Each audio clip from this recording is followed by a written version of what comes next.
Right, so let's start. Hello, everybody. We are here in our online masterclass with John Allison in writing for comics. And I think I'm gonna let John Allison introduce himself, and I will be here in the background. Thank you, Sarah. Thank you. And thanks everyone for showing up. Yes, I am John Allison. As it says, I am comics writer and comics artist, but today I'm talking about writing, but I will have to talk about art along the way. I'm best known for my series Giant Days, which was published by Boom Studios, but I also worked on webcomics Bobbins, Scary Go Round, Bad Machinery, which was published by Omni Press, and then series like Steeple, Great British Bump Off, Wicked Things, and so on. And I've been doing this since 1998, although I shall find out in 1998 I was not much of an artist, and I think I'm definitely not much of a writer. And so that kind of gives me a good perspective to kind of take you through it, because I'm still very much in contact with the earliest days of my work, because I'm still kind of writing the same characters. So let's get to it. I'll take you through it, and then any questions, stick them in the chat. I've got a big list of questions from people beforehand, and I'll try and get to everything that I can in the course of the next sort of hour and a half or so. So let's go. Why I couldn't get started. So I was like everybody, really. I don't know what everyone's going to be at different positions in their career who is watching now. Some people will be just getting started. Some people sort of put their first foot on the bottom few stairs of the career ladder. But I'll start at the very beginning, because I think it gives you perspective for later on. So I had the classic sort of consumption versus creation gap, where I loved comics, I loved reading, but I found making things very hard. And I went through the whole of my kind of teenage years right through to my early 20s, not really making anything of note. You know, as a kid, you kind of draw your little fandoms. I used to draw Transformers comics, and then I made little superheroes comics, but mostly just using characters from the comics that I read. And I could never write a whole story. I'd kind of draw a page. That's pretty good. I'd do another one. And I'd get to about page 4. There wouldn't be any plot. Nothing would fall apart. I'd have had the fun of kind of drawing a comic without really understanding the process of making a comic, which was funny because I was obsessed with the little box with all the names in the front of an American Marvel comic where it would say writer John Allison, artist John Allison, inker John Allison. Yeah, all these roles. I wanted to do them all, but I couldn't do any of them well, and I just kind of mess about. But part of that was because I had no peer group. I'm 49, which is upsetting. And I didn't really have any friends who were into making comics. I had a few who liked comics, but the idea of a sort of creative peer group just did not exist for me. I'm pre-internet. And so at school, and even in my it wasn't until I got to university that I even found anyone else who really sort of liked comics in the way that I liked them through the internet. But also the other problem was, and I think this is critical, is I was lazy. I didn't kind of want to put the work in to be a proper writer. I was the classic kind of kid who would write exactly the number of words that an essay required at school, and I wouldn't write anymore. I learned how to be very concise and just do the absolute bare minimum of work for maximum results. And then when I sort of did A levels, I did the subjects that I was best at, that I knew I could do sort of without too much difficulty, because I had like a natural talent for grammar and spelling, even if I wasn't a great writer of stories. I didn't have fantastic imagination, and that laziness was a bit of a hump that I had to get over. And I think I would have like a month of wanting to make comics through the year. I get dispirited because I didn't have very good ideas. Then 11 months would pass by of listening to music and playing video games, and then the school holidays would roll around. I'd have another crack. But like a lot of people as well, I did have ideas for comics. They started to appear, but the ideas weren't really connected to comics. And this, I think, is a problem for a lot of young creators. It's what I call the world of pure imagination, where you kind of build up what I think the young people now would call a headcanon of nutty ideas and really expansive plans, kind of built out of all your fandoms and the things you liked. You build a bigger and bigger and bigger and bigger world, and then you attempt to realize it with your own work, but your skills do not match up to the vastness of the sort of enjoyment of the thing that you've kind of made. You try to make a half-hearted version of it, or It's more like an amateurish version of it. And it just doesn't look anything like the majesty of the sort of mountains and rivers and characters and the sort of epic scale of your imagination at all. And it's very, very dispiriting. And it's very easy to set that aside because the things you like have a beginning, a middle, and an end. They resolve neatly. They make you feel something. And you look at your work, and even if you've managed to draw one or two things well or write one or two things well, it's never what you wanted. And that's because you've built this huge thing. And I think one of the first things you have to do to become kind of a working creator is kind of pack that stuff away a little bit, because it just gets in your way.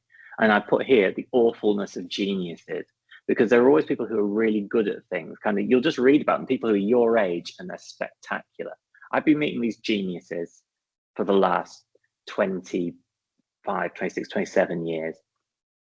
And one must never be jealous of them, because they're just on a different path to you. They're going off like rockets. They often don't stay in comics as well. If they're amazing at comics when they're 18, 19, most of them won't be in comics by the time they're 23, because they're adjacent path. They start to see higher peaks that they can ascend, and they'll end up in animation or video games. They'll end up using that genius in ways that, for me at least, as a workaday kind of creator, I'm never going to be in that world. You know, I'm always trying to hone my kind of quite primitive brain, whereas the geniuses, they're just shooting off into the distance. So don't worry about them. Really, if you befriend a genius, you can learn an awful lot from them. So never be jealous of them, but also don't mark yourself against somebody else. You know, some people take 60 years to get good. My grandmother didn't started oil painting after she retired. She'd never picked up a brush. She'd never done any artwork at all until she was in her 60s. And yet she was a good painter, just through work and care and time. And I think, you know, you can do that. Anyone can do it. It's in all of us. But this is writing, not art. So don't go buying oil paints. Right. How I got started. Right. So I was useless. I was lazy. I was making pretty hopeless comics. I had big ideas which I couldn't realize. And the thing that helped me was my degree. And my degree wasn't in anything related to comics. I did a degree in journalism. And the thing it taught me most usefully was editing. It taught me how to just trim. And because comics is about being concise, you know, like the little speech bubbles, everyone has got to convey the idea very quickly. You don't want to be covering up the artwork. Your words are important, but it's also important that they're out of the way. And so journalism, having to write really short things, we'd have to write little capsule reviews. You know, sometimes you'd have to make your point in 100 words, 50 words, 75 words. So any experience you can get of editing will help you out enormously. And then also I was very lucky that I worked on the university's kind of online version of the university paper. I don't even know if universities still have newspapers, but if they do, imagine a newspaper, but it's in a university. And I had access to the internet. So I kind of was able to kind of be part of the online culture and work out how to make websites at a time when there were no platforms you could use to kind of help you along. You had to build everything from the ground up, which was incredibly primitive, but then expectations were not very high either. So it was quite an exciting time to work in that sort of thing. And from there, making websites, I kind of discovered in my last year of university in 1998 that there were webcomics, and I think there were about 10. I remember there was a little kind of online group. We used to have Usenet, which was kind of like Discord, but in the past with like big spinning tapes and a lot of kind of fixed width fonts. And I saw, oh, these are webcomics, right? And I looked at them, and there was a guy who used to list all the ones that had updated that week. And as I say, there might be 10 or 12. And I looked at them and I thought, these aren't that good. They're very short.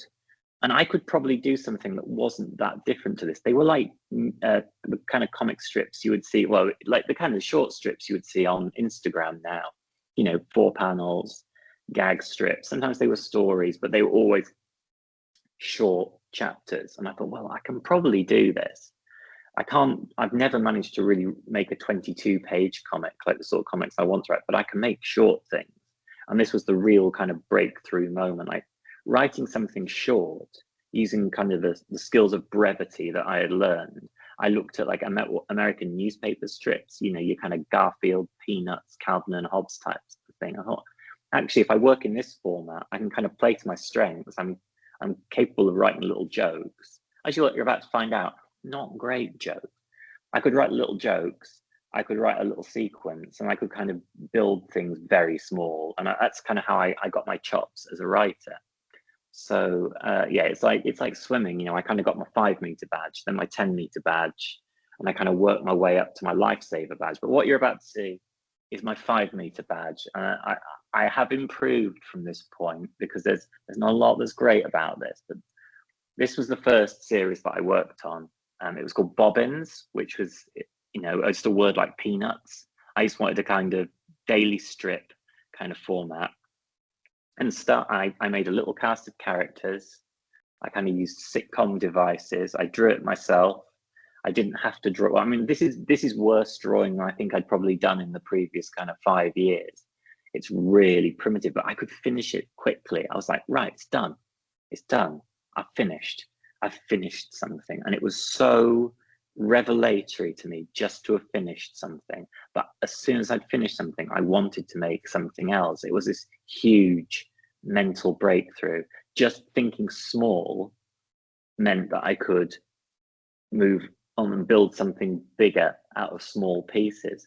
And these were characters from my world of pure imagination as well. I kind of dreamt of this big sitcom universe, but I couldn't really write stories for them. A, because I was 22 and I didn't really know very much about life generally. I'd never worked in an office, but I kind of wanted to write an office strip, because I thought, oh, that's a good idea. You know, it's a standard sitcom setup. So I was kind of trying to make things up when I didn't know anything. But as I went to work in an office after university, all of a sudden I had a little bit to draw on, a little bit of background to draw on. I could start to look at people, and I put it into this strip Bobbins that ran for, I guess, 2.5 years. And because there weren't many webcomics at the time, I was able to, I didn't have to be that good, as you can see. As I say, this was the first one. There were about 1,500 of them. I did improve, but you didn't have to be that good. You could talk to other creators. I could start to build a peer group, which was what I hadn't had before. So I was learning all the time. There were people to talk to. It was very helpful. But yes, it was just a safe sandbox, really, that taught me how to finish things. So once I'd done about 1.5 years on that, I started, it began to develop stories. And then for the next year, the cast, I was learning about writing, and the stories weren't very good. They were pretty silly, and they sort of lent on magical realism and all the things you can use to patch holes in stories. When you're not exactly sure how to end it in a realistic way, you can just do something daft. And people kind of responded to this work. I'd been putting it online right from the start. And by the time 2.5 years were up, I was like, this is getting pretty good, but also the first strip looks like, hang on, it looks like this. And I don't want that to be the first comic that anybody sees of mine if they go back to the start. So I started a new strip. I kind of took some of the devices that I'd been working on and some of the cast, and I built a new strip that looked different, that kind of felt different. Everything that I'd learned, I put into it. I was a better writer.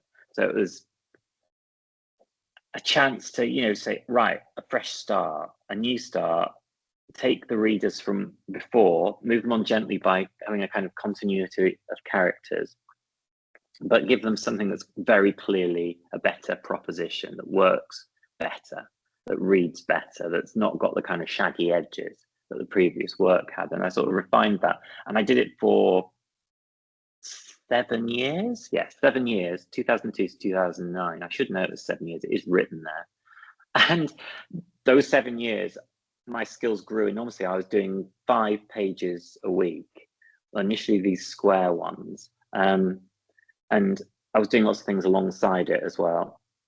So I was kind of merchandising, I was doing conventions, I was kind of meeting people who were much better at comics than me and kind of learning from them as well.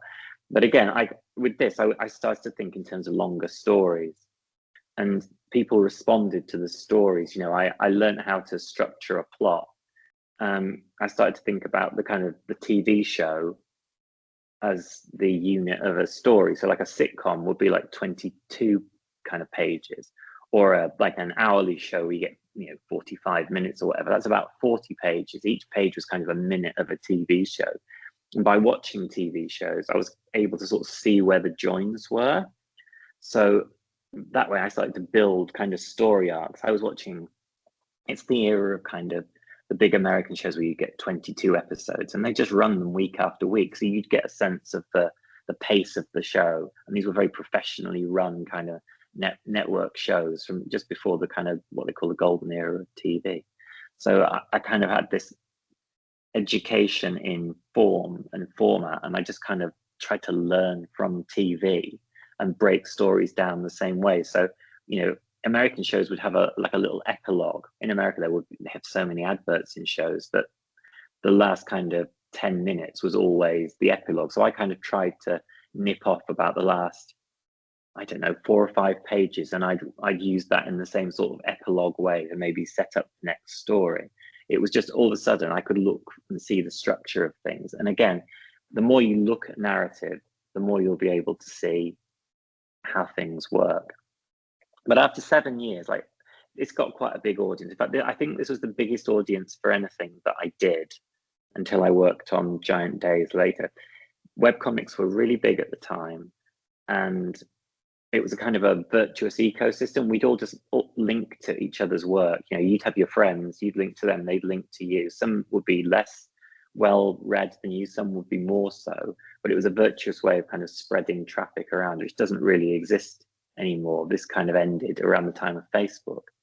So I was able to build this big audience. I think at one point I had, I don't know, it was something like 45,000, 50,000 readers a day, which seemed loony to me. It seemed absolutely mad. And all of a sudden you kind of got to deal with this body of people who were very invested in your work. You know, people would come up to me at conventions and they've got tattoos of my characters. Now I feel a bit ooky about that because I'm not that happy with my art, and for somebody to put it on their arm or elsewhere for their whole life when I wasn't that sure about it that morning, you know, was hard. But that, you know, clearly the work was connecting because people wouldn't have put the characters on themselves if it hadn't connected. So I knew I was doing something right because of the way the audience responded, but also you had to deal with a certain intensity in the readership that I was not ready for.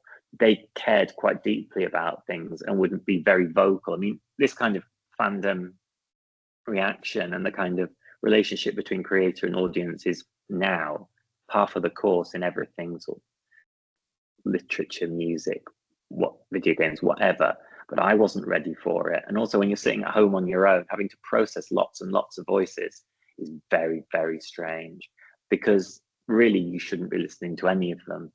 It immediately begins to change what you're doing. You start to, you'll play up characters that they like, for example. And in some ways that works. In some ways, you shouldn't be doing things to do more of the same. You should always be thinking about how you can be new rather than just responding to people's expectations. And I kind of had to go through that whole cycle of, no, this doesn't feel good to me. Giving people what they want doesn't feel good to me. And the whole sort of ship culture of people wanting certain characters to hook up with each other felt bad to me. It's like they're taking decisions away from me and pushing my characters away that I don't want them to go with their enthusiasm. So I had to kind of disengage from that. And you will too. You have to keep as much of yourself intact as a writer as you can, because everything comes out of you. And the more you kind of beholden to other voices, the less distinctive your work will be. Your work does reflect you and the way you see the world.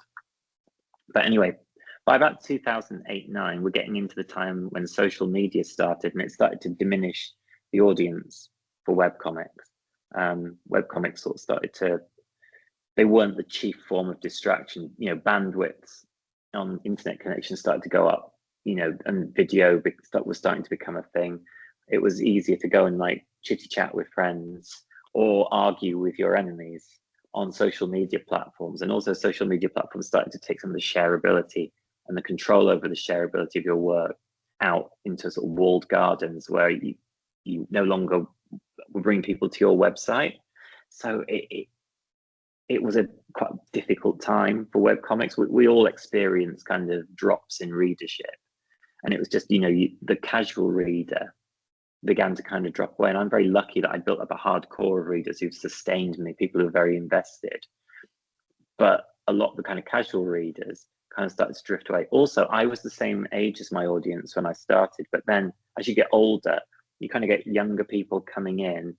You're not always talking to your peers when you write, and that was something I wasn't ready for, but we'll get on with that a little bit later.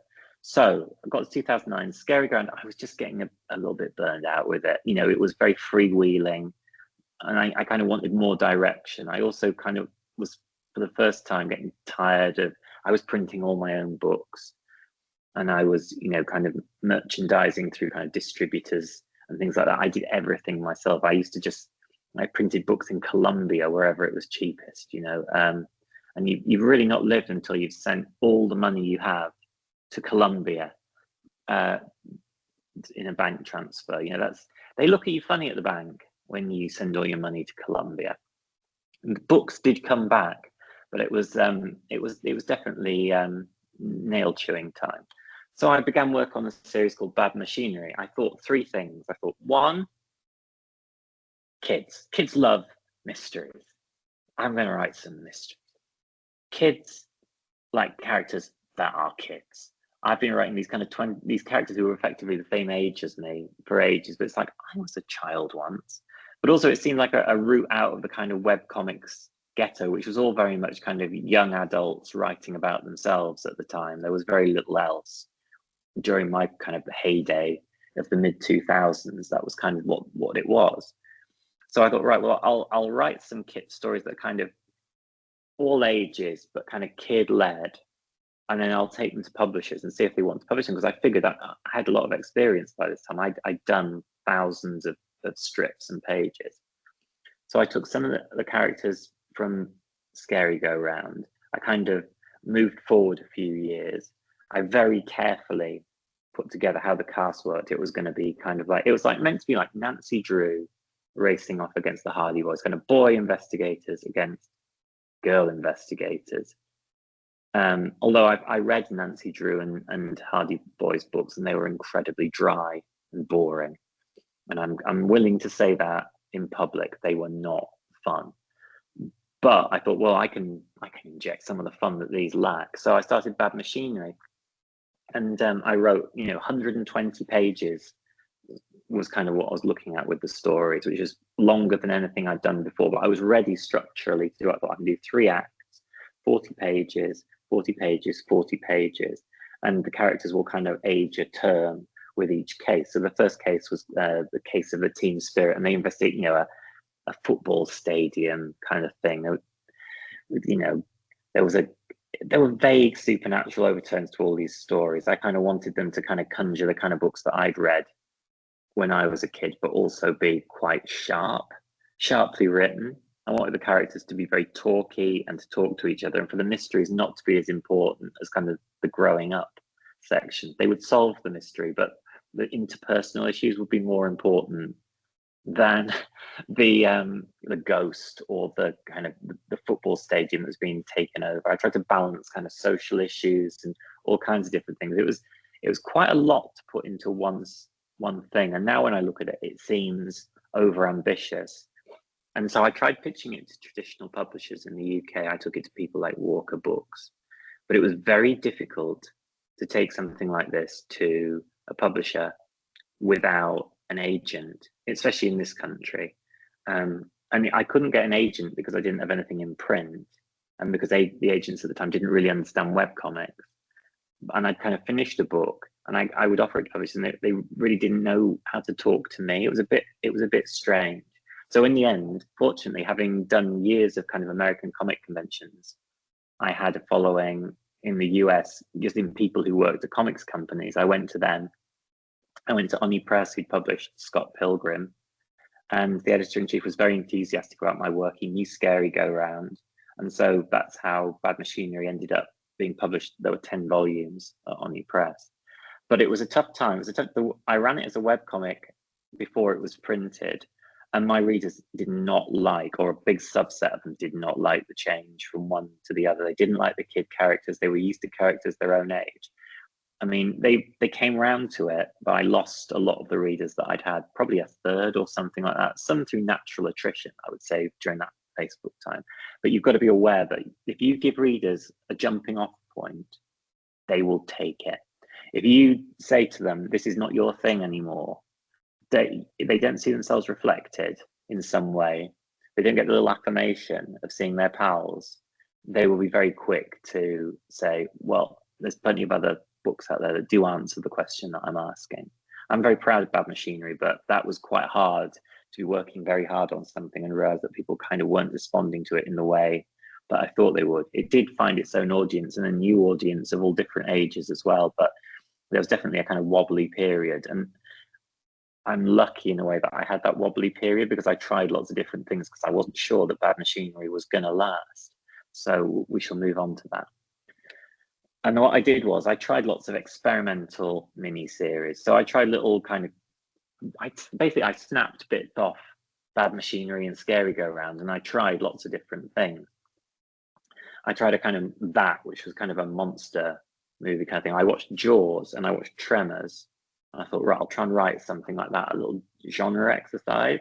And I wrote Murder, She Writes, where Charlotte Grote from Bad Machinery kind of has to go into the adult world and solve an Agatha Christie style mystery. And that was very popular. That was really well liked. And I sold quite a lot of those at conventions. People just, something about it worked. People liked Charlotte on her own and they liked her in that world. And I sort of had to set that to one side and think, right, well, that could be useful.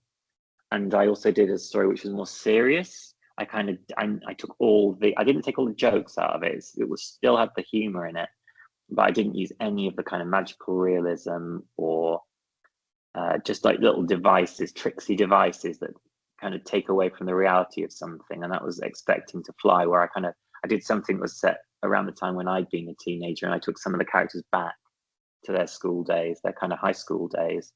And I got a very strong reaction to that as well. That went over very well. The only problem with it was, because you're looking at the youth of a character, if you do a prequel, well, all the questions have been answered. So it's a bit of a dead end. I don't really like prequels. I did that as a genre experiment. But I've often looked back in my work. It's interesting to have that kind of conversation with yourself. But you know readers who are invested in you know what's going to happen, and it's only so interesting. It's what's called plot armor. These characters have got plot armor. Nothing can, really happen to them because kind of it's all over. Anyway, the thing that worked best was just trying to write authentically, and I did a series called Giant Days. I did 3 mini comics. I drew them myself, and I kind of tried to be as authentic as I could to my experience of university. I took like one beloved character from Scary Go Round and made up all new characters otherwise. And I just kind of explored some of the situations I remembered from university, just kind of arriving. And this was the thing that people really, really responded to.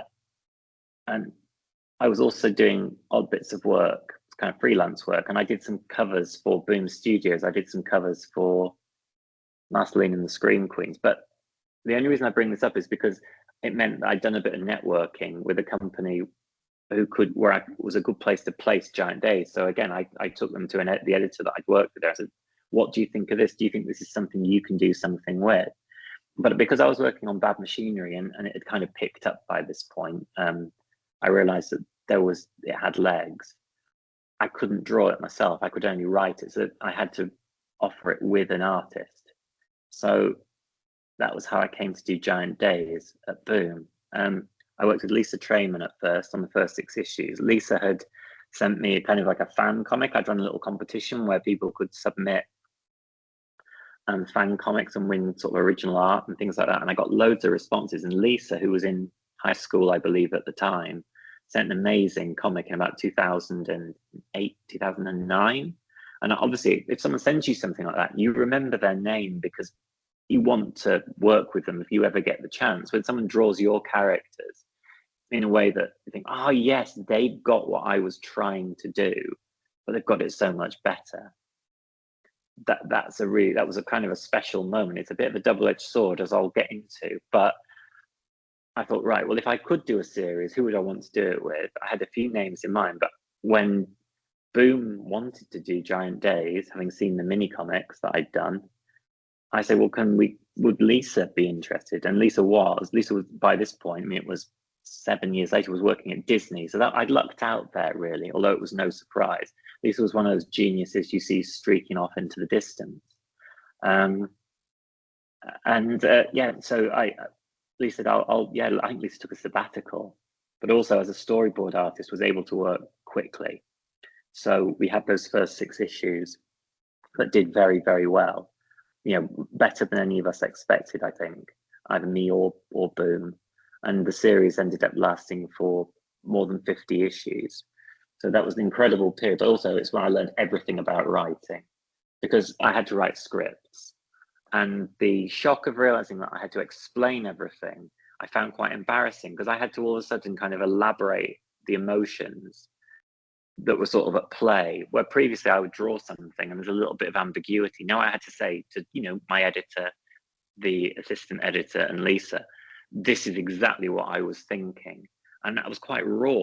It was quite raw to show someone you're thinking in that way. I wasn't ready for that, especially after all the years of doing it myself.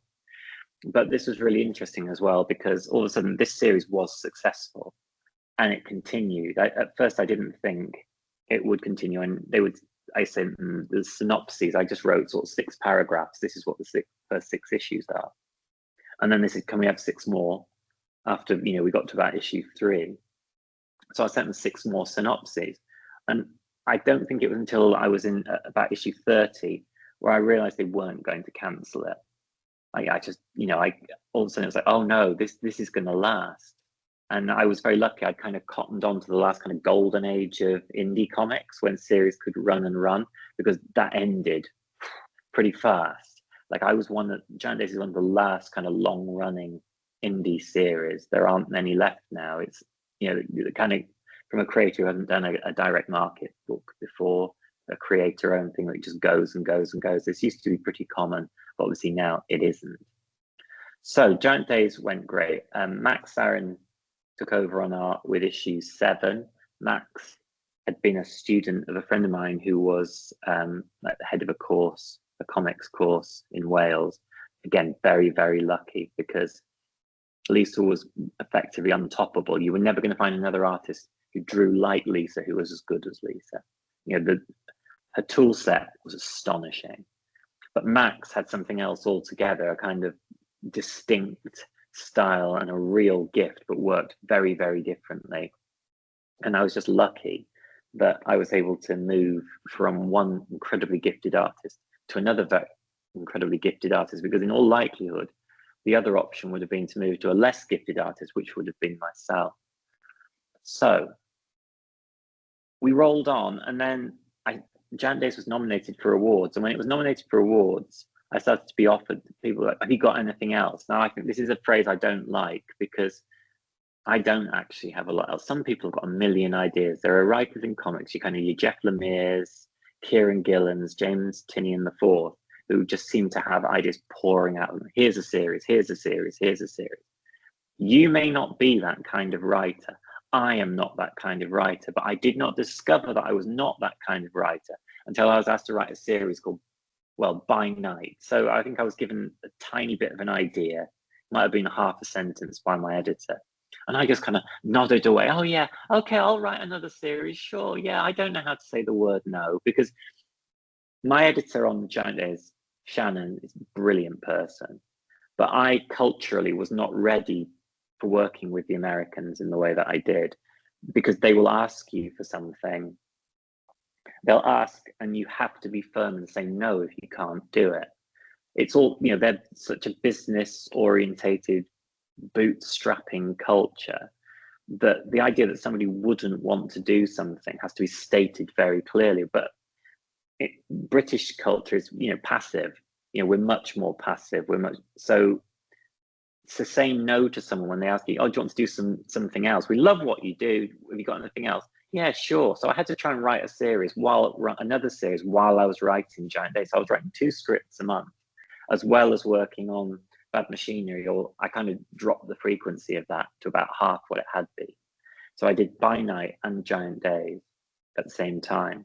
But of course, if you're writing 2 series at the same time and you don't have a million James Tinian IV ideas, then you're going to start cannibalizing your ideas from one series for the other. So my plan was, I'll just do the exact opposite of what I'm doing on one. So while one series was very grounded and real, By Night was loony. And I believe this, I mean, it's still in print. I would say it probably won't be in print forever. I worked with a brilliant artist, again, Christine Larson, but we didn't have any relationship beforehand. So I was kind of learning on the fly with that artist. And then I just tried to write things that I wouldn't put in Giant Days, which means that there's one issue of the comic that is just a business meeting. It's just a business meeting that lasts a whole issue. There are 12 issues. They'd never give me, I never got 12 issues of anything ever again. There's one issue that's just a business meeting. There's one issue that's a flashback to the year 1990. It's the comic in the year 1990 with the characters who would have been it in the year 1990. I hadn't really earned that by issue 9 of a 12 issue series, to be honest with you. But everybody put their backs into that. And then I think in the last issue ends with the kind of one of the characters in the comic is a mountain whose brain, a living mountain, and they find out that its brain has been removed. I think the metaphor of a kind of living mountain who no longer has a brain, I think I might have been talking about myself here. And I've realized in more recent years that any comic I write about being trapped in some way, it's probably a cry for help. So do watch out for your own tells, because yes, this is basically the first time I really burnt myself out, and you've got to be very, very careful with your professional batteries, because I should never have done By Night. Everybody who worked on that book worked very hard, myself included, but I should just have said, no, I can't. I'm already doing something that's been nominated for awards and people love. I'm not going to dilute myself. I just didn't know how to do it. So really, really watch out because success is double-edged, and people want more of you until there's basically none of you left. So when that was all over, when Giant Days had finished and By Night had run its course, boom, I thought back to Murder, She Writes, the kind of mystery series I done where Charlotte moved in the adult world, and I'd kind of kept that on the back burner for when things had finished. Bad Machinery had finished. I was like, right, well, I'll kind of use that idea, and I came up with a series again with Max Sarin, who drew Giant Days after issue 6, and we came up with a series called Wicked Things, which was Charlotte. Effectively, she wins an award. She's framed for murder and then has to help the police solve crimes until she can clear her name, which I thought was as clear a through line of an idea. It sounds like a USA Network TV show. It's easily explainable to anybody. Instead of a series where 2 kind of disparate friends try to find out why a mountain doesn't have a brain anymore, it's just a real simple elevator pitch style series. And we worked so hard on it. Max drew their socks off. It's an incredible looking series. I wasn't totally ready to write a series that was about the police. I didn't realize until I was writing it how intricate I was going to have to plot it.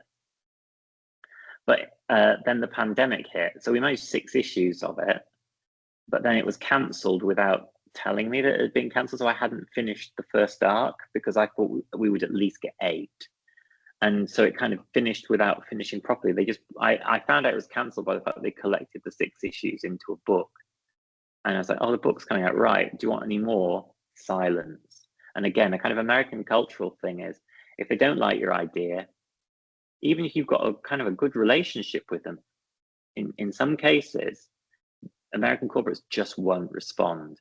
The rejection is nothingness. That's something I did not know and was not aware of, and only found it in recent years that this was just considered normal. So Max and I both really labored on what I considered some of the best work either of us had done, and it just ended without us being told. My family's very hard, and also it came out during the pandemic as well, which didn't help. But it was a bit of a disaster, and the feeling of doing your best work and not getting any result from it whatsoever, you know, like to be rejected in that way, it shook my confidence quite badly. And again, Wicked Things, when that book that they collected, it sold well and continued to sell well, you know, people liked it, but it had really taken the bloom off the rose with kind of the American writing for the American comics industry. I didn't feel good about it anymore, and that was kind of the end of things. But the pandemic was like a really good kind of full stop on that period of writing scripts and things like that. It's like, maybe I don't want to just kind of fire out things for an industry that doesn't seem to want the kind of stuff that I'm doing, or doesn't know how to sell the kind of stuff I'm doing, even though the readers I speak to seem to love it. It's a quite a difficult time for the American comics industry.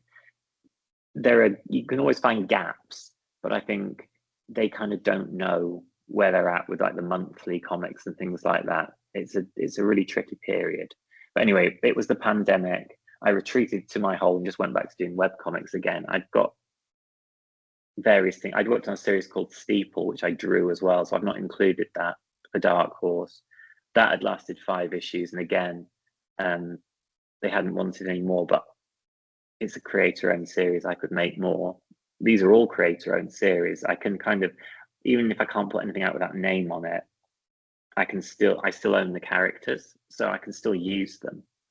So I was able to kind of just do webcomics of the characters that apparently the industry wasn't interested in, and the response online again was really, really good. It kind of reaffirmed my feeling that I was doing good work. And so between 2020 and 2023, I kind of stepped back from writing comics for other people.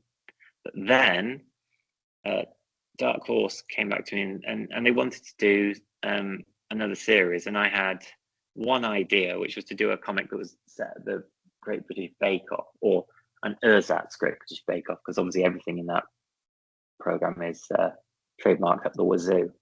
So yeah, and that was Great British Bump Off, which was, there've been 2 books of.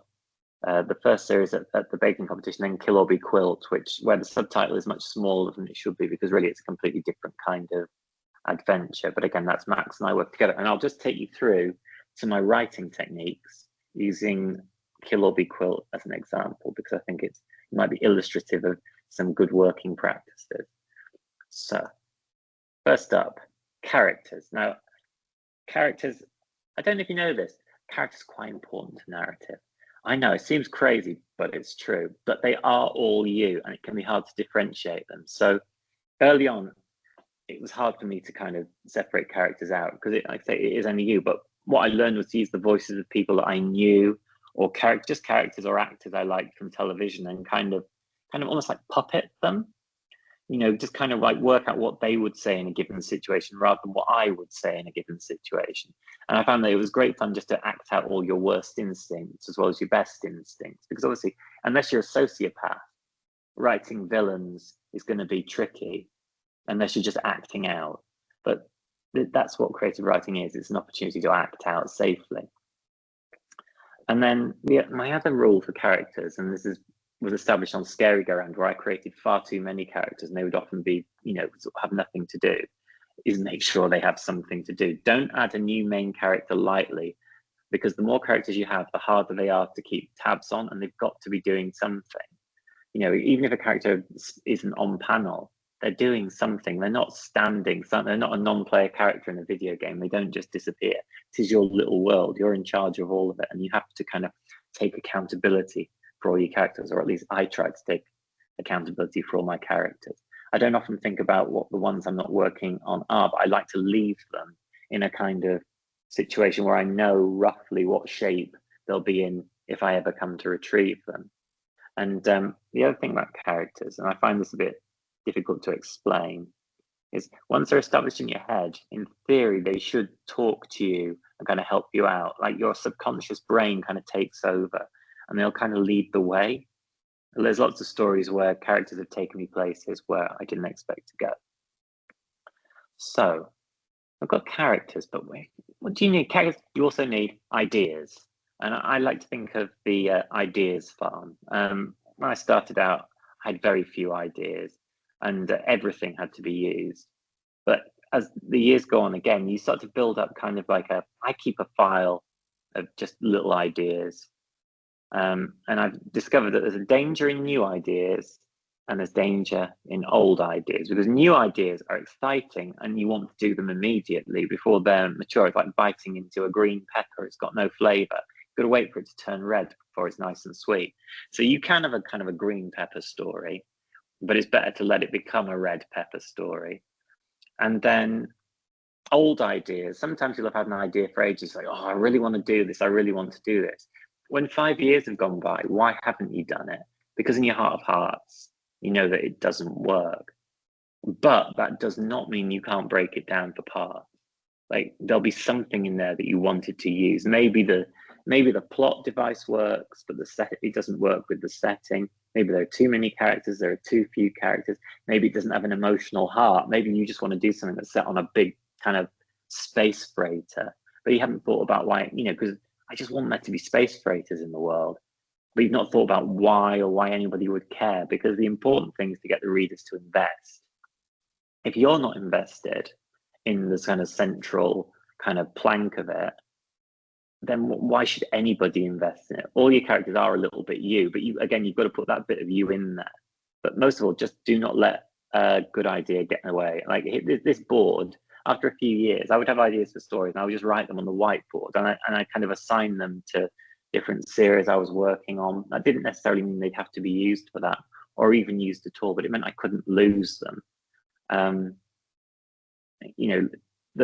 We all talk about the blank sheet of paper, the fear of a blank sheet of paper. Well, ideally, you should never have to sit down with a blank sheet of paper. My whole job as a writer is about not having a blank sheet of paper in front of me, because I hate it. I don't know what to do. If you gave me a blank sheet of paper and said, just go on, John, write a 22-page comic, well, I couldn't do it. I wouldn't know where to start if it wasn't drawn from all the ideas that I've been building up over 27 years.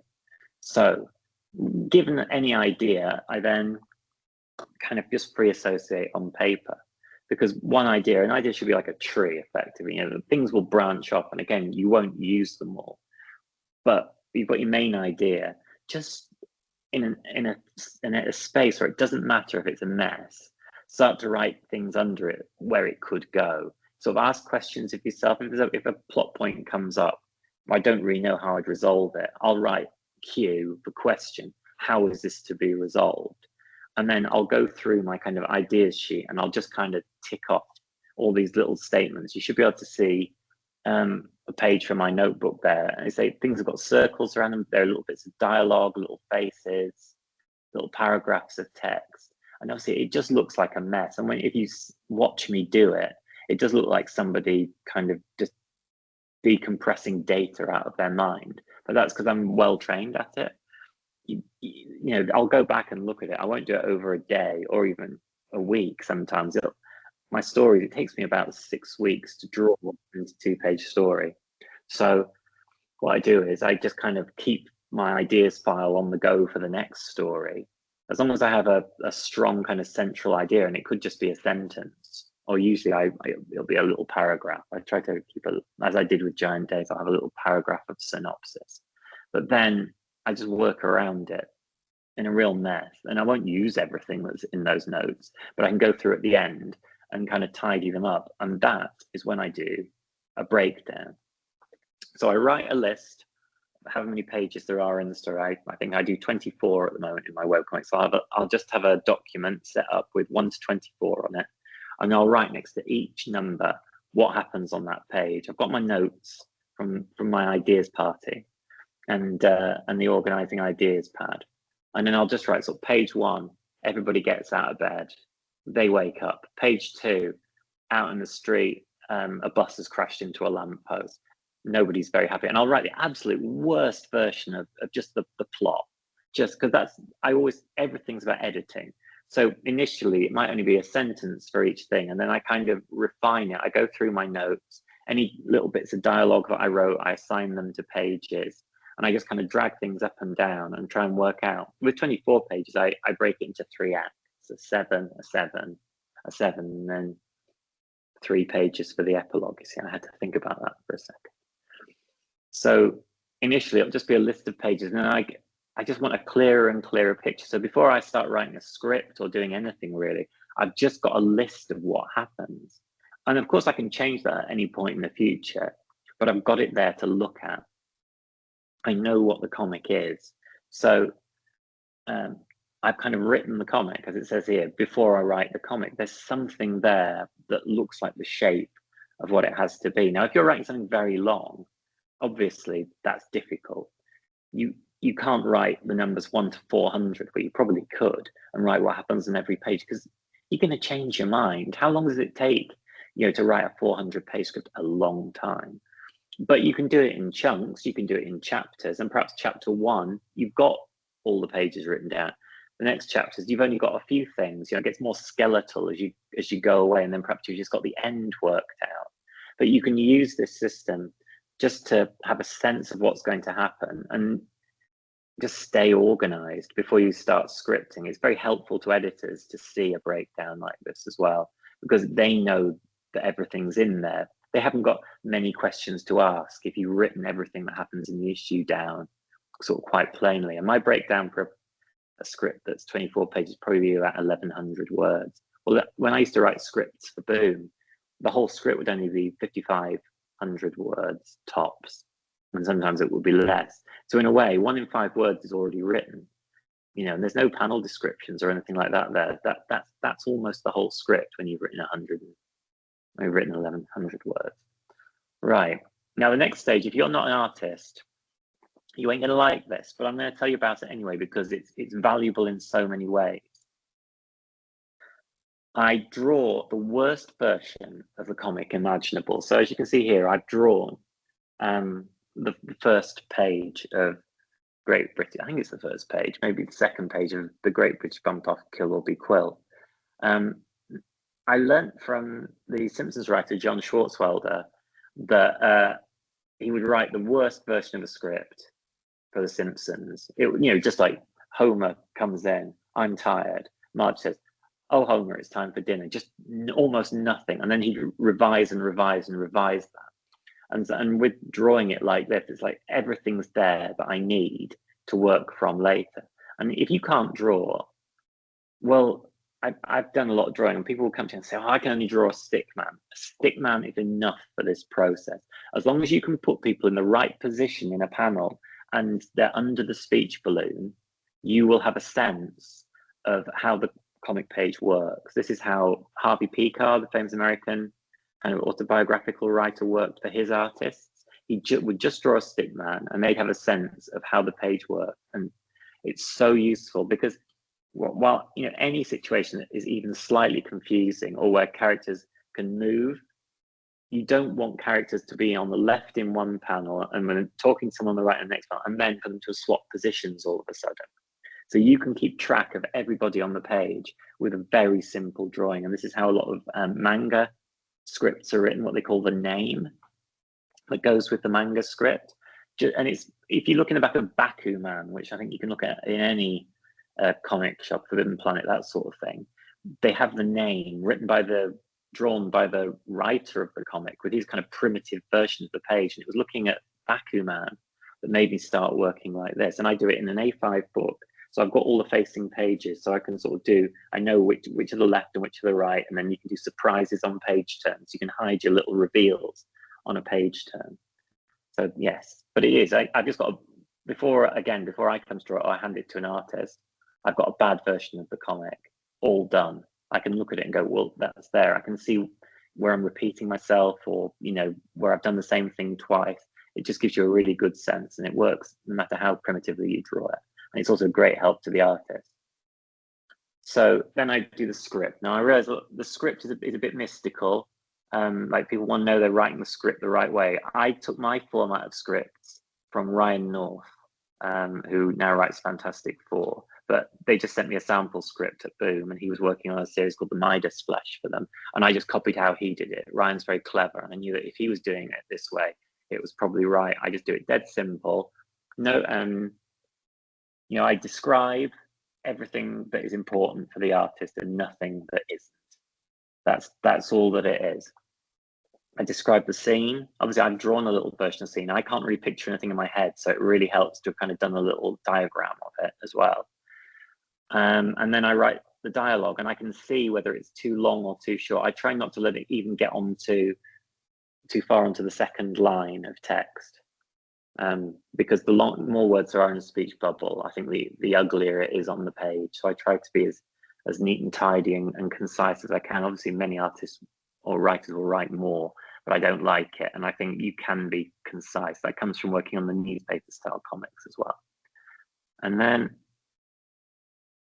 this is kind of how it works out. Now, Max, Sarah, and I have worked together extensively, and our approaches kind of dovetail. So as you can see, Max will draw almost exactly what I've given them. Although I do always say, you don't have to do anything the way I've laid it out.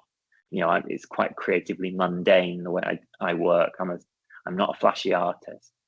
So that's how it comes out. You can see all the facets of the page are basically the same, because again, we have lots of little devices like the floating heads and things like that when somebody's doing a flashback, that we've used many times. Okay, so what works for you? Don't get hung up on the habits of successful people. This is just about the videos. YouTube is full of videos saying people telling you, you're doing this right, you're doing this wrong. But it's best to ask, how can I do the thing I know I'm weak at better? Because there is always a way. But the problem is, you'll know it's wrong before you work out the answer. That's sort of it's an artistic plateau. It can happen in writing as well as drawing. You kind of have to work through it. All of a sudden, you'll do it right, but you'll know you're wrong for a while, and it feels like a real drag. And you kind of have to. Sometimes you just have to go outside yourself. You have to look at people who do it better, but have realistic expectations of how fast you will progress, and always work to be progressing, but understand there are going to be days when you look and go like, this is the same old me and it's no good, and I want to be better. But wanting to be better means obviously your taste exceeds what you're capable of, and if it does, it means you'll be able to recognize it when you do something well. And don't get hung up on, as I say, there's endless videos, people who I don't think often have no professional experience at all, just kind of telling you, you're doing this wrong, you're doing this right. Don't worry about it. Just work, and you'll get there at your own speed. And then good habits as a writer, especially the comics writer, because comics are not the most literary form. They are obviously a hybrid form, and so you're not getting some of the benefits. You're not getting some of the vitamins. I was the writing vitamins. So just read widely. Obviously, this doesn't mean just read, the hardest books possible, but try to stretch yourself. Try to read things that are in the genre you work in, but also that aren't, because anything new that you bring to the work, any new experience you bring to the work increases its richness. I find I love specificity. Like on Giant Days, I would love just, if there was a character who was very kind of DIY orientated, and I would love to just go and look up nonsense, just stuff about plumbing and pipes and things like this, stuff I didn't know anything about. But if you could put it in there, even if it was a joke that only 10 people got, but you got it right, you got something that most people don't know, or somebody learned something from it. I used to love reading things where I'd learn, especially pre-internet, I learned everything from TV and books, and school was all right, but basically I learned all my mad vocabulary from books, because I would read things like P.G. Wodehouse, because we had it in the school library. We didn't have a lot of money growing up. I just went to the library and rinsed it. So really, wide reading and additional knowledge is so helpful. Avoid distractions, very important. The world is now insanely distracting. Make space for yourself to write. A flow state, concentration, once it's broken, it can take 15-20 minutes to put it back together. So if you put in the effort to concentrate, try to stay there. And it isn't easy. I don't find concentrating, it takes me, I reckon 15-20 minutes to actually kind of start to shut out the world. And that first 15 to 20 minutes is really hard. But by kind of getting yourself into that state as often as you can, it gets easier to access. So I say, phone out the room, that sort of thing. Just get the distractions away from you. nobody, some of my best writing has been done with my hands in the sink washing up, or in the shower, my best ideas, because there was nothing to stop me kind of free associating. But most importantly, just be kind to yourself, because it isn't easy. It's schoolwork. Writing is schoolwork. Even if you love writing, you're going to have to sit at the desk. It's easy to kind of punish yourself and say, I'm not doing well enough. But the stick is having to sit and tip tap away in a silent room. You know, give yourself a carrot. Be nice to yourself. It's not easy. Writing is not easy. Bad habits. Now, I asked comics writers, not comic writers, sorry, comics artists, what the worst habits of writers are, and I'll take you through them quickly. So I'm going through the questions because I see we've had about an hour. I won't labour these because I don't want to. Again, plenty of carrot, not too much stick. Bad habits one: too many words, just writing endless kind of exposition in paragraphs. This is John Byrne. He both wrote and drew this. And I guess I think he just liked a lot of words on the page. He liked a lot of exposition, but most artists do not want you to cover up everything with loads and loads of speech bubbles. I mean, this is all monologue as well. How many pages would it have taken to break this apart and actually deal with it? And again, comics, you do have to be concise, but this does not read well. This is not a good thing. It doesn't look good. It's not what comics really are. You know, I don't think it is anyway. And anyway, artists hate it. And that's who you're gonna have to give your script to 9 times out of 10. Overcomplicated script. Now, this isn't a bad script. This is an Alan Moore page. That's one panel. That's the description for one panel. It's about 300 words. And it is actually quite concise. It's all caps, which makes it worse. But there are a lot of bad writers who will do this because Alan Moore did it. And they'll fill paragraphs of flim flam about what's in every panel. The artist doesn't need it. You very, very seldom need more than 3 or 4 lines to explain what's going on. You're just giving them a horrible job to do, to kind of pick apart, a great long screed. And also there's a lot of, there are writers, again, I won't name them because it's not fair, who will kind of show off for the artist and editor with, writing loads of nonsense in with their notes, trying to be clever. People have got to sit down. Like, it takes, when I write and draw a comic, it takes me 1 week to write it, 6 weeks to draw it. And so think about it, like the time penalty for an artist versus you as a writer is immense. I think it's obnoxious to write too much. And again, artists agreed. Too few instructions is also a problem. And the longer you work with an artist, the better you'll understand what they want from a script. But their job, like I say, takes a lot longer than yours. And every throwaway thing you type, they have to make happen on the page.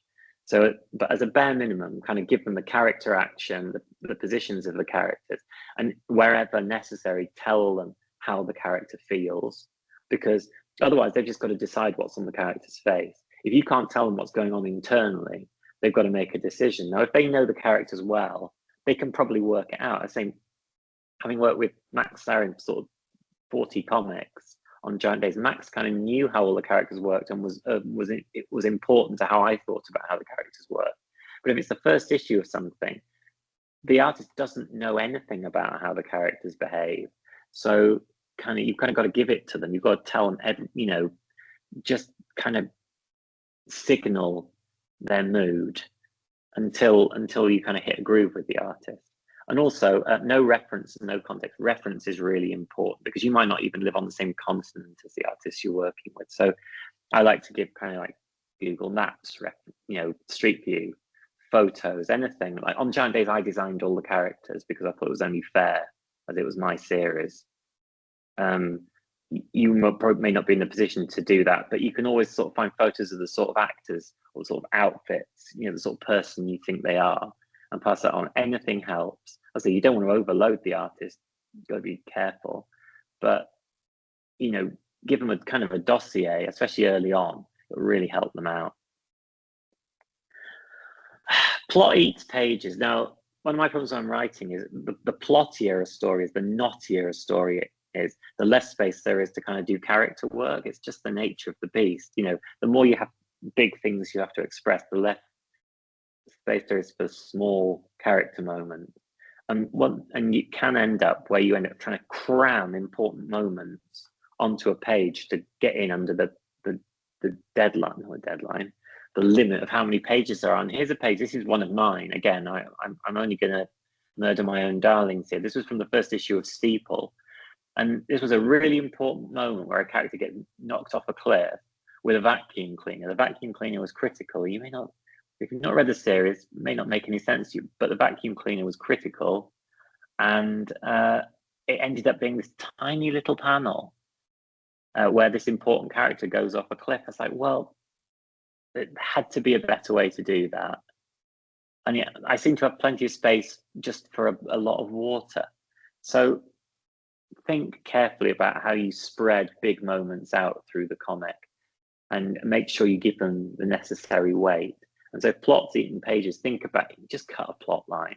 Find something to cut so you can give everything the weight that it deserves. Otherwise you end up, I spoke to several artists who would find that they'd end up trying to cram kind of 15 sort of distinct moments between characters onto one page, which ended up being like a sort of 8, 9, 10 panel page. It's very, very difficult at standard American comic size to do that. Right. Big and small at once. This is not big moments and small moments, but big things and small things. When I was an editorial cartoonist for a few years, I used to do cartoons for a guy who just didn't really know anything about comics. Great guy, great ideas, but he would ask for something huge and then something small, and the small thing would have to be expressing some complex emotion or meaning at the same time as he was standing next to the Eiffel Tower. So he couldn't show both things at once. And so I had a rule, no big and small at once. And I've illustrated, you know, I say the masters can do it. I think this is probably, I'm not sure it's, it might be John Romita or Jack Kirby, but you know, we're not all Jack Kirby. Not every artist is, and early in your career as well, you'll be working with relatively new artists. So don't do big and small at once if you can possibly avoid it. It's pretty unkind. One panel, two actions. This came up more often than anything else. Again, that's one of my pages. You can do it, as you can see, but basically it's like having one panel. Doris shouts into the phone, then puts it down in one panel. It's very hard to have Doris do two things at once in most panels. Two actions from one character is almost impossible to draw unless you do a kind of multiple thing like I've done there. And I can do it for myself because I'm the one drawing it. I've worked out how to do it because we love to do it, and you want to do it. You'll want to put two things in one. It's a great way to consolidate action, but it's really, really difficult. So again, when you're drawing your little stickman comic, think about that. You'll realize it's not really possible 9 times out of 10. You have to give it quite a lot of space. You have to give it the space for 2 panels in order for it to make sense.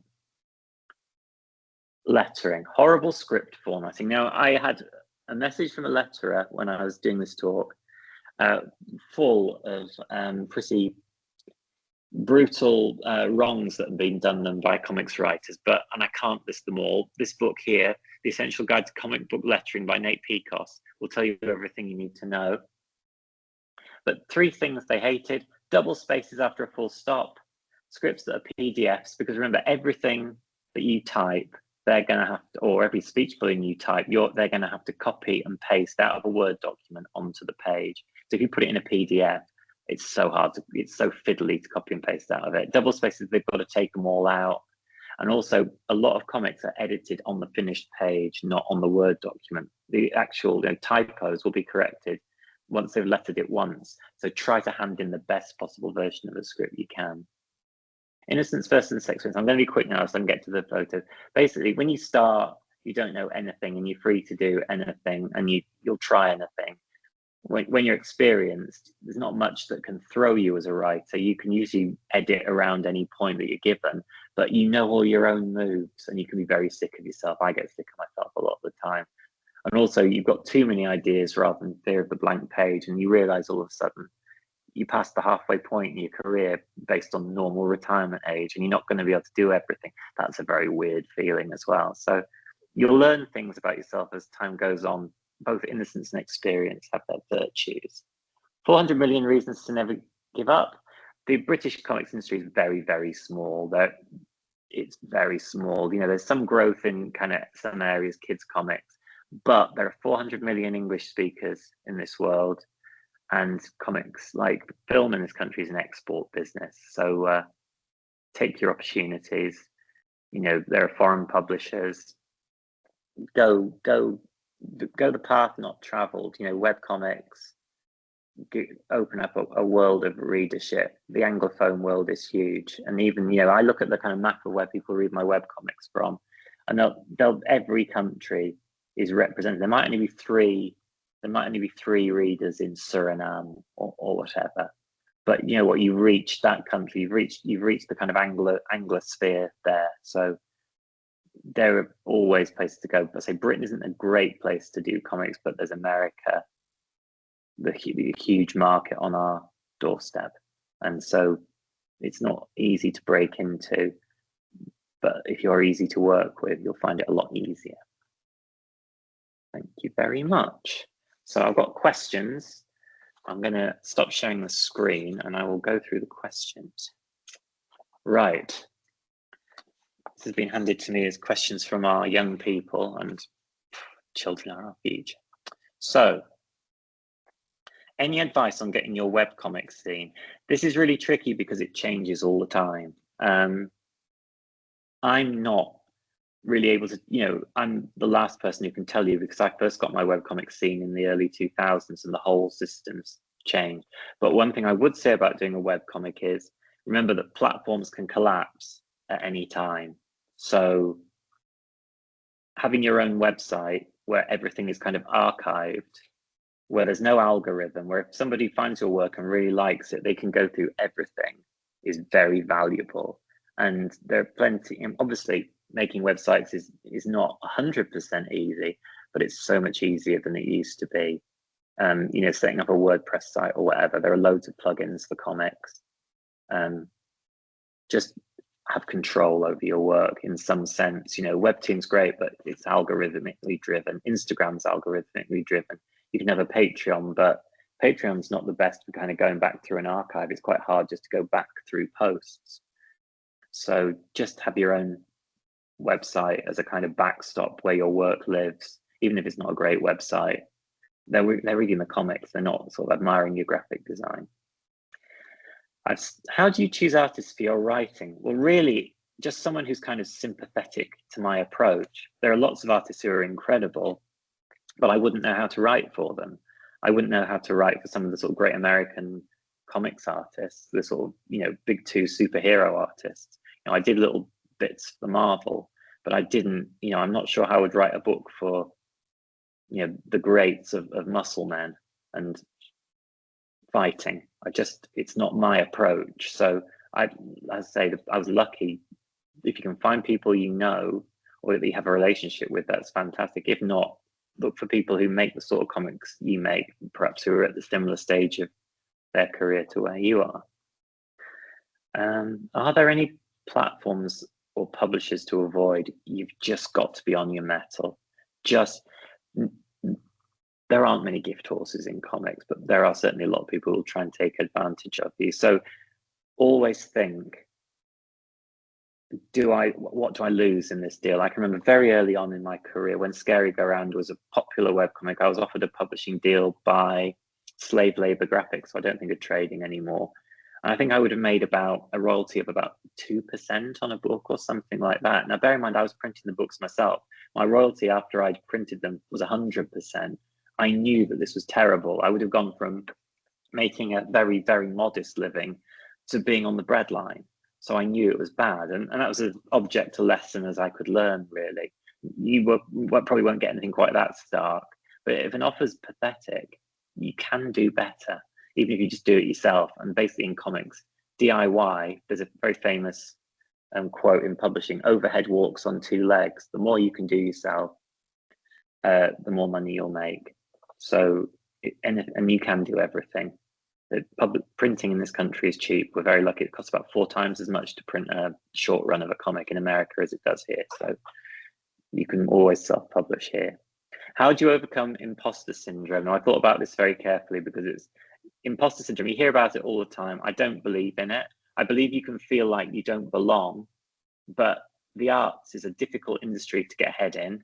It's a difficult, there are always people coming up behind you. There are always people who are better than you. And so your position isn't safe until you're, Raymond Briggs or Quentin Blake. You could always go out of fashion. So imposter syndrome, really, there is no imposter. You are on shaky ground the whole time. It's more important just to kind of try and do your best work and be easy to work with, responsive, friendly, listen to people, but also speak up for yourself. But yeah, I mean, I still feel like I'm not really good enough to draw a monthly comic book in the American comics market, but I know I can't draw as well as some people. I know I can write better than some people, but not as well in some genres as other people. It's the arts. It's a race between a spoon, an orange, and a chocolate bar. Of course you feel ill at ease even when you've done well, because what you did today might not work tomorrow. It's not like you're making lead pipe. So just accept that imposter syndrome comes with the territory. Do you enjoy writing more than drawing? I'm better at writing. I enjoy drawing more because I don't like sitting in a silent room having to just have ideas. Writing's more kind of craftsman-like for me, and I enjoy that a lot. And also, as a writer, again, I know my moves, but as an artist, I think I'm still improving because I was never that good. I'm passable, but I know what good is because I've loved art my whole life. And I know there's always room for improvement. Is your online audience different than your book audience? Yes. My online audience, I hear from often. Giant Days sold well in it was translated, I think, 11 languages. And I've never heard from, that audience, with the exception of when I did one Spanish convention where I got a long line. I was like, oh, this is popular here. And it was lovely to meet the Spanish, and it was incredible. But most Giant Days readers I've never spoken to. My audience is a bit like jam spread on toast. It's spread thinly across the world. So even if I do a signing, won't get a huge number of people unless it's a big event in a big city that I don't often go to. Whereas my online audience, they've got right reply all the time. The Giant Days readers don't kind of seek out my personal website or the webcomics necessarily. It's quite separate. And some of them don't like my art, and they want Max's art or Lisa's art. Whereas a lot of my online audience, they don't like it when someone else draws my work. So I can't please everybody anyway. So yeah, it's an interesting different dynamic between the two. I'm grateful to all of them, though. I'm grateful to anybody who takes an interest. How do you know what audience to send your stuff to? Almost impossible to know. Really, you've got to kind of answer the question in your own head. Obviously, you can do market research. You know that a certain number of kids' books are published here. You know that kids' graphic novels are a growing area, that Bunny versus Monkey is, a very popular book with kids. You can attempt to attack a market sector if you so desire, but will it work? Will it just be cynical if it's not the sort of thing that you are interested in? That's the question you're asking. How pure do you want to be to kind of sleep at night? How much control did you have to give up in switching from self-publishing online to working with a publisher? This is a tough one. Again, the editors I worked with were kind of fans of my work. They basically didn't edit me, so not a lot. But again, I'm kind of a good student, so if I did get notes, I wouldn't get it a second time. I don't like being told to do something twice. So very rarely, especially later on in the run, once I was into the kind of the 30s of Giant Days, I wouldn't get any edits at all because I knew what they wanted and they knew they were pretty safe with what I'd given them. So I don't think they were reading it as closely. They had, an editor might have 6, 7 books kind of coming through on their desk, and was quite a low stress contributor.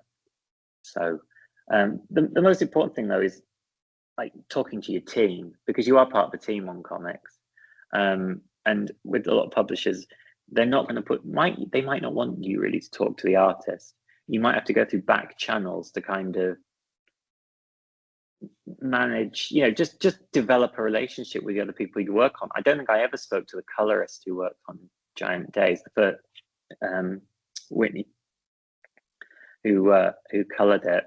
I never spoke to Whitney. Whitney just did their own thing. I didn't really like that. So, but everybody else I kind of spoke to and had relationships with, and it meant that the comic came out the way we wanted it to. But also, if anyone was having a problem, again, there were some on Giant Days. There were 1 or 2 situations where I wasn't privy to them, because why would I be? Kind of editorial were dealing with it. So on series after that, I tried to kind of really be across everything and make sure I knew what everyone was being paid and how they were being treated. And I tried to kind of keep people I'd worked with before,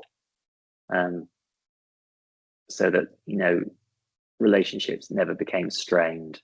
I'm very careful when I work with people on my own. I try and pay people the day they send their invoice in, that sort of thing. And I want them to feel that same kind of reassurance when they work with me on professional projects as well, even though I can't guarantee that sort of thing. But I want them to know they can come to me as well as the editor if something's not going well. How do you feel about seeing your characters translated into the artist's own vision? How strict are you with your vision versus what they come up with? I like to leave artists pretty much to the way they draw it, but even though I love how Giant Days is drawn, there's still part of me that wishes I'd drawn all of it, but I was 100% in charge, because comics are the industry where you're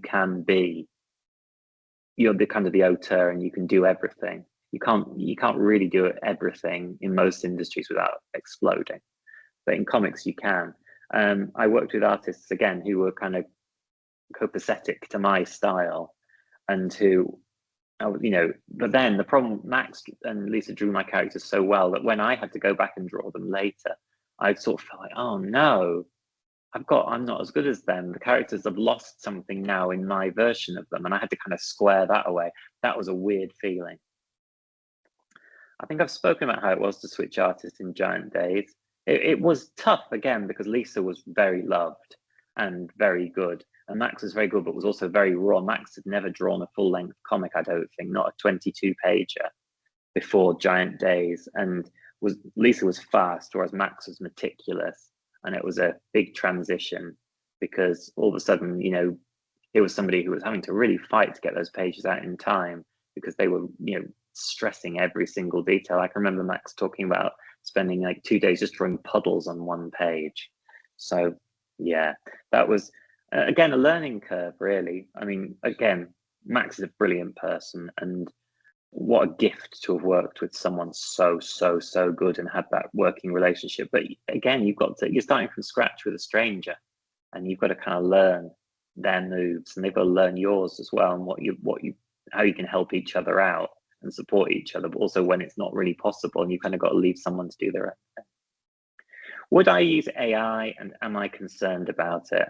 No, I wouldn't use AI. I don't like it. But also, I want to lean on myself. Simple as that. I'm proud of the fact that all this nonsense came out of my own head. Am I concerned about it? Of course, because it makes, obviously if people get to like AI and can't tell the difference, that can't be good for creatives generally. I think hopefully people like me who are kind of quite esoteric and kind of doing little homespun industries aren't going to be affected in the same way as somebody who works for a big publisher. But publishers will cut costs every way they can. There's a reason that a lot of the artists who work on Marvel and DC books are from South America and countries which aren't as economically well off as the US. It's because they're cheaper. That doesn't mean to say they're not good, but they are more economical. Like their page rates are lower. Because the dollar is worth more in their country, and it's great for them. Again, export industry. But AI is a step so far beyond that. Like it's not that you're competing with amazing sort of South American artists. It's that you're competing with just a machine that just cranks it out. So yeah, it terrifies me really. That's not free market anymore. That's not even any kind of globalization. That's just, you can't win against a machine. So I hope I never have to try and win against a machine. And that is all the questions. Thank you very much. That is the end of my masterclass. Are there any questions in the Q&A or in the chat? So there's one question. Do you have any thoughts or advice for using novel or screenplay beat sheets to write for comics? I think that's sort of what I showed with my breakdown. I always think of that as, having spoken to friends who work in TV, that's sort of what a beat sheet is. That's how I think about it. I'm trying to establish the story beats before I get to work on the script itself. And then the last one is, do you have any tips for developing characters that feel compelling? Just really, it's as simple as write a little list under them, very simple terms of things that are distinct to them. Maybe things you've never put in a character before. Think about, if you've had lots of characters who are placid, I want to think about having a character who's got a problem. It's as simple as that. Just, what have I not done? What can I look outside yourself, look around you, look at people around you, look at the news. Just work out what animates people around you, because it's a big world. There's an awful lot. You can type the Paraguay kind of House of Representatives or whatever, and watch people just shouting at each other. You'll learn something. You'll learn something no matter how crazy a prompt you give yourself, if you just go looking for videos of just kind of people anywhere in the world and what they get up to, because people are endlessly rich, endlessly interesting. So yeah, but don't overcook it. You only need 4 or 5 characteristics that are distinct to make someone new. There's a few people thanking you as well, and someone says, thank you so much for such a thorough masterclass. Wanted to ask briefly if you had any do's, don'ts for writing pitch submissions. I haven't had to write that many pitches because I'm not sure my pitches are great, but all I can say is make it easy to understand, like have a short kind of encapsulation of what it is, and then kind of build out from there. You need to explain what the series is very briefly, or the comic, if it's just one issue, is very briefly, then widen it out, explain the characters. You've not got to write the whole comic in there, it just has to feel like something where the person who reads the pitch can say, yeah, I know what this is. So it's enough new, as in, your ideas are new, but enough old that they recognize what it is. Because then if you're writing a pitch, it's not like just presenting someone with a sort of golden comic that's completely new and different. Without the pictures, they've kind of got to see in their head something that they recognize to kind of make a point of reference. So kind of give them your big idea, and also give them a point of reference so they understand that this is, Spider-Man on ice skates, or a slice of life drama about a box of cornflakes. I mean, those are not good pitches, by the way. Never submit those pitches. Thank you so much, John. This was really amazing. Thank you. Great questions, and I just hope that there was useful stuff for everybody in there. Yeah, definitely. Thank you. Thank you, everyone, for coming, and bye.